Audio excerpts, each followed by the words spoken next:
Usikubali changamoto ya nguvu za kiume ikuondolee furaha yako ya maisha.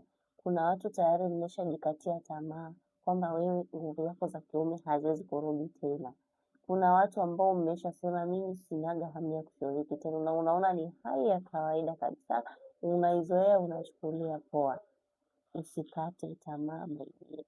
Mimi hapa nipo kwa ajili yako wewe kuhakikisha afya yako ya uzazi inakuwa imara, kuhakikisha nguvu zako za kiume zinarejea, haijalishi kwa chanzo gani, hata kama umejichua kupita kiasi. Hasa ambao mmejichua huwa mnajikatia tamaa sana, mnasema kwamba mimi siwezi kurudi katika hali yangu ya kawaida.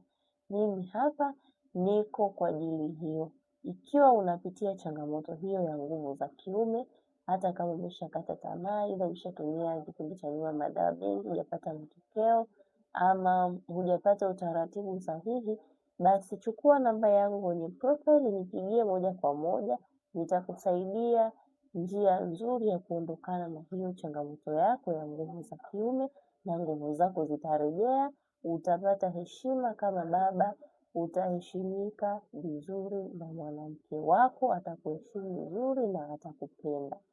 Kwa sababu hawezi kukupenda tu kama huna nguvu za kiume. Otherwise atumie tu pesa zako. So chukua namba profile, piga kwa huduma ya haraka zaidi, nitakusaidia kupata mwongozo, kupata dawa hizi ama pakeji hizi ambazo zitakusaidia kuondoa hiyo changamoto yako. Wahi haraka kabla hazijaisha, package ni chache sana.